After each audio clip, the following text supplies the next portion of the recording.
What if the most powerful woman in fashion wasn't done yet?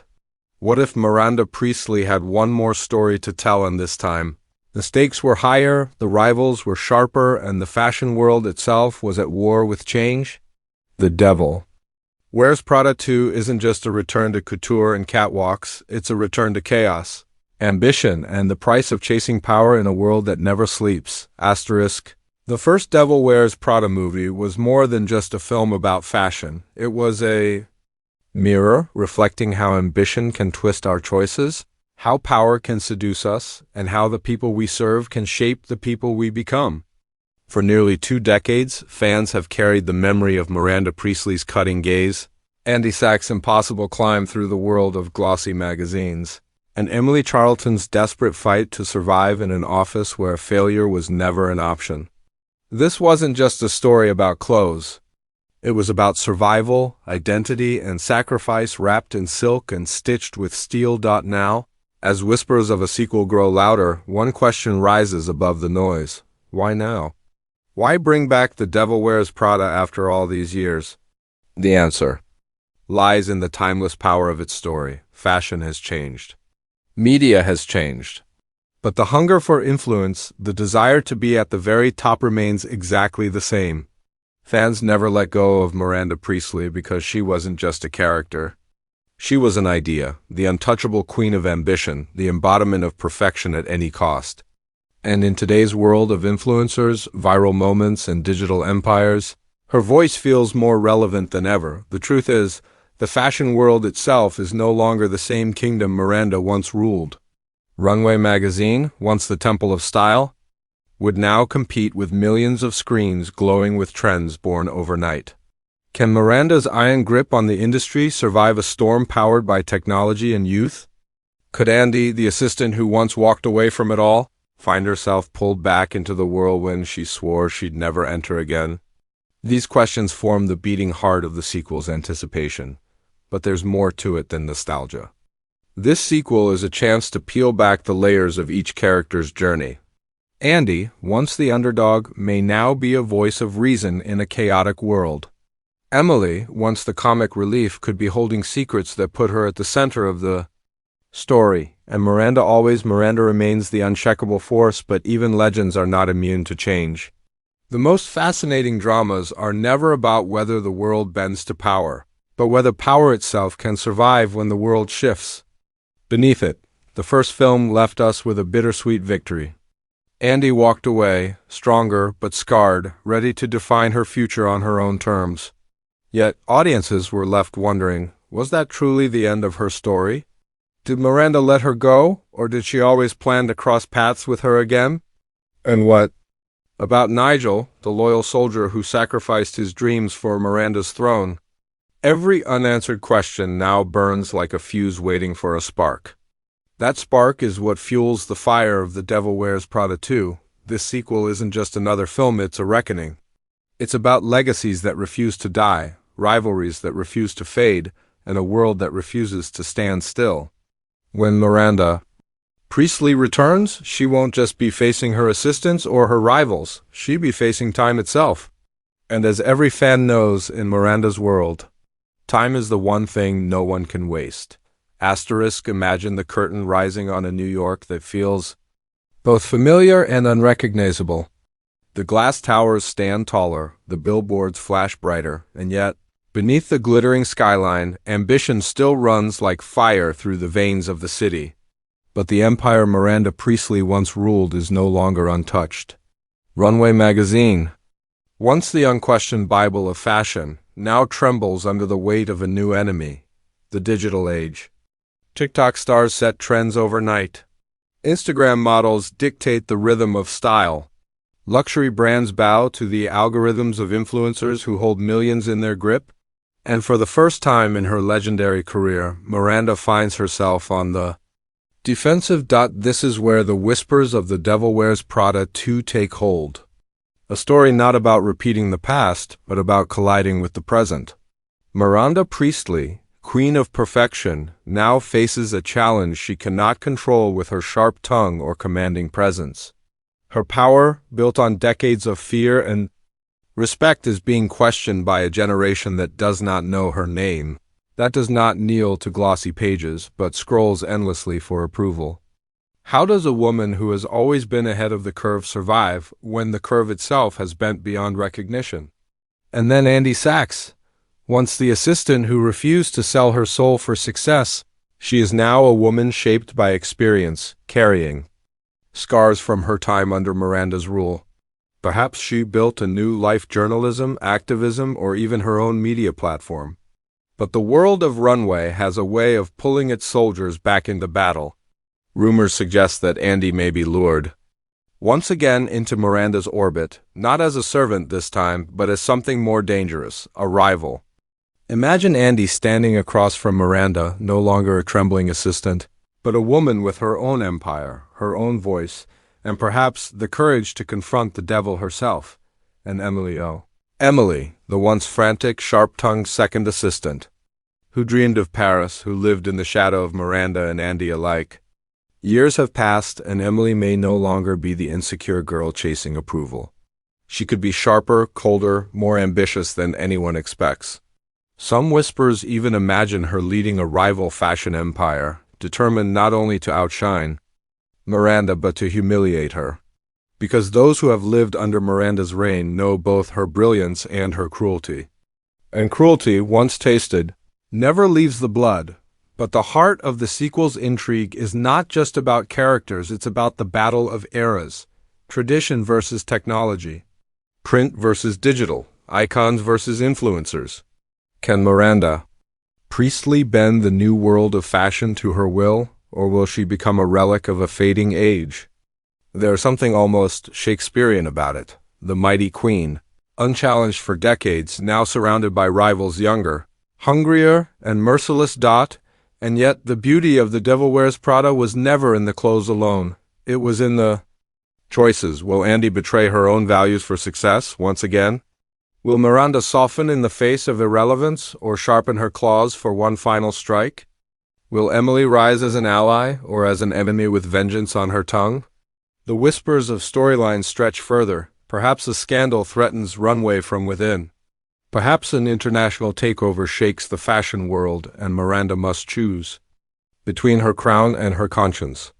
Perhaps the sequel will reveal the truth we always suspected, that behind the icy stares and perfect poise, Miranda Priestly is terrified of only one thing: being forgotten. The Devil Wears Prada 2 promises not just a continuation, but a confrontation. A clash of old gods and new idols, of power once absolute and power now scattered across a million screens. And as fans, we are left to imagine a stage where every character carries old wounds, sharp ambitions, and the knowledge that in the world of fashion, relevance is survival. One thing is certain: if Miranda Priestly steps back into the spotlight, it won't be quietly, it will be thunder. It will be fire. It will be fashion as a weapon, sharpened not just by beauty, but by vengeance, fear, and the desperate hunger to remain eternal.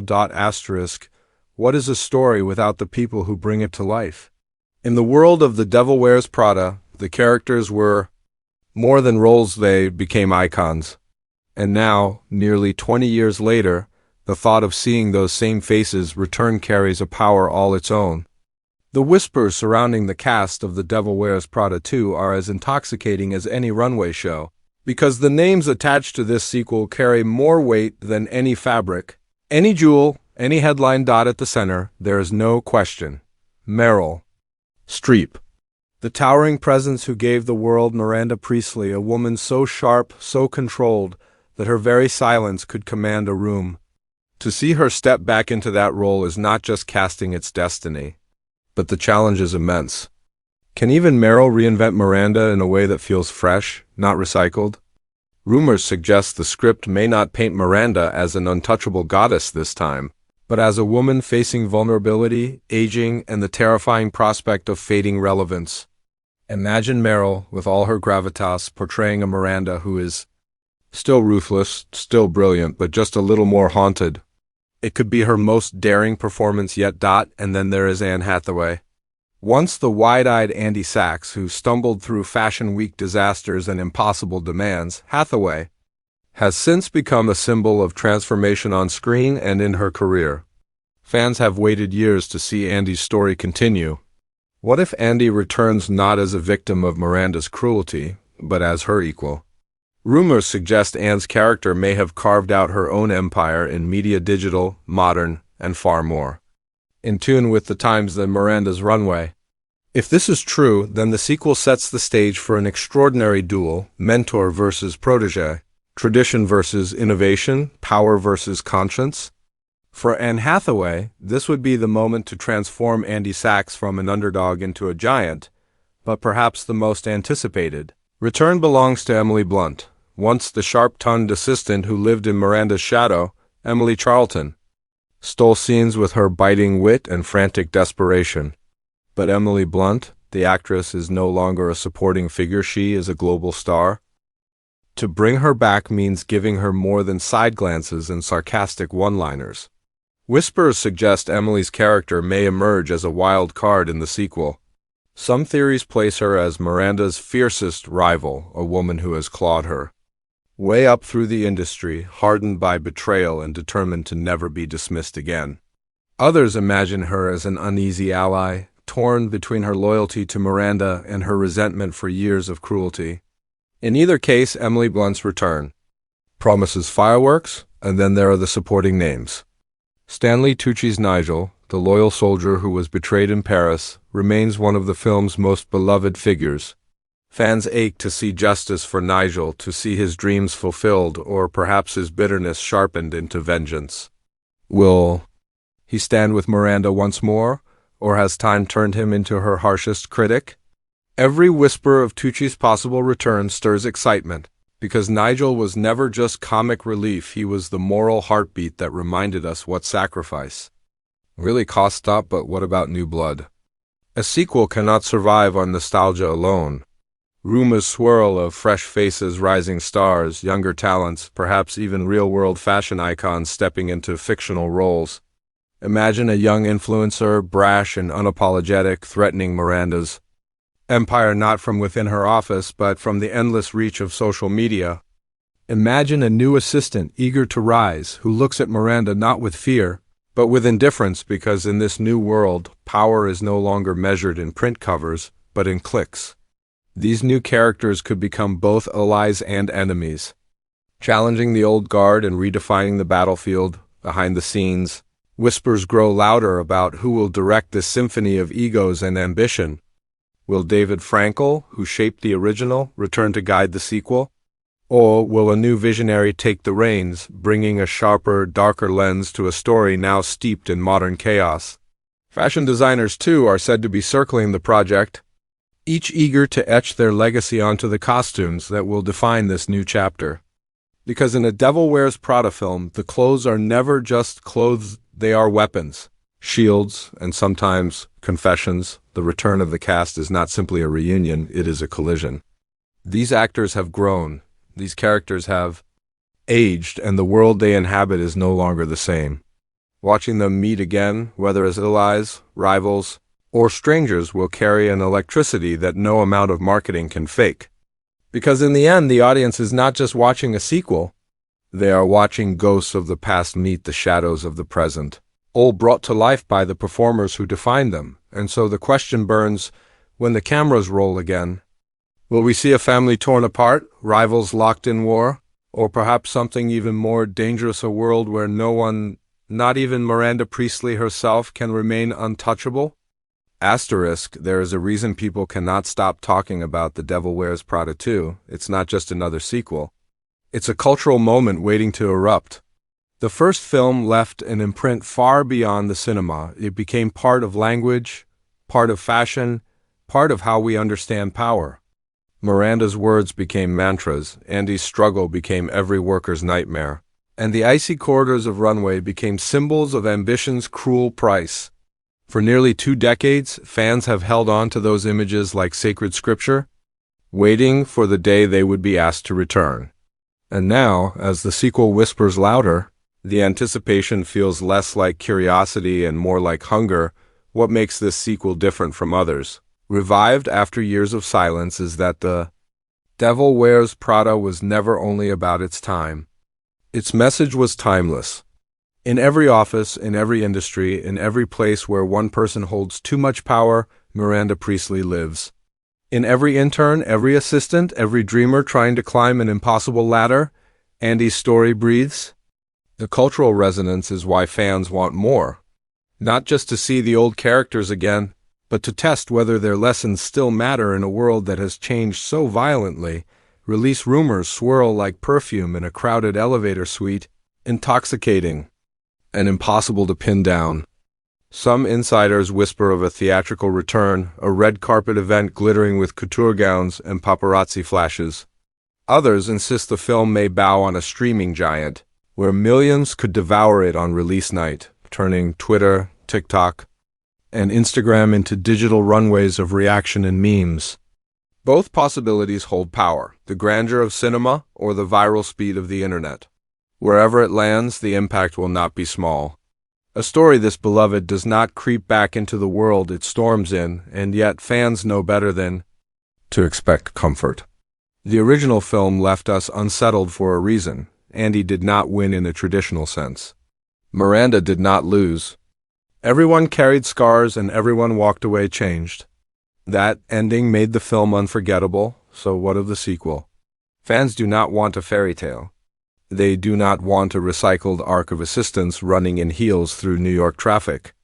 They want something more dangerous. They want closure, yes, but only if it costs something. They want to see Miranda face the one thing she cannot outmaneuver, time. They want to see Andy prove that growth does not always mean forgiveness. And perhaps they want to see Emily, Nigel, or even new voices prove that the cycle of ambition is endless. Devouring one generation after another, the cultural stage is perfect for this confrontation. The fashion industry today is no longer just about luxury brands and glossy magazines. It is about sustainability, identity, politics, and technology. Runway would not simply be fighting for pages and covers, but for relevance in a battlefield where trends are born and die in a single hour. Imagine the sequel capturing this chaos. Miranda, locked in war not only with rivals but with the very speed of the digital world. Imagine Andy questioning not just her own choices but the moral cost of an industry that thrives on waste and illusion.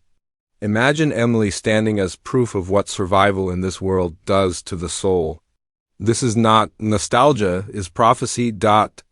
In the shadows of all this, one truth remains. When The Devil Wears Prada 2 arrives, it will not just be a film.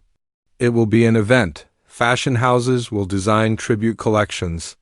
Social media will erupt with old quotes reborn as memes. Young fans who never saw the first film in theaters will discover it as though it were brand new. And older fans will watch with a shiver of recognition, remembering exactly where they were when they first heard Miranda whisper, "That's all." So the countdown begins. No matter when the release date is announced, the waiting itself has become part of the drama. Fans scour interviews for hints, watch every red carpet moment for slips, analyze every social post from Hathaway, Streep, or Blunt as though decoding prophecy. The hunger grows because everyone knows when Miranda Priestly returns, she will not walk quietly back into the world. She will command it. She will own it. She will remind us all why power, once tasted, is never forgotten, and so, as the lights dim and the whispers swell, one question lingers above all, not whether the world is ready for Miranda Priestly's return, but whether the world will ever recover once she arrives.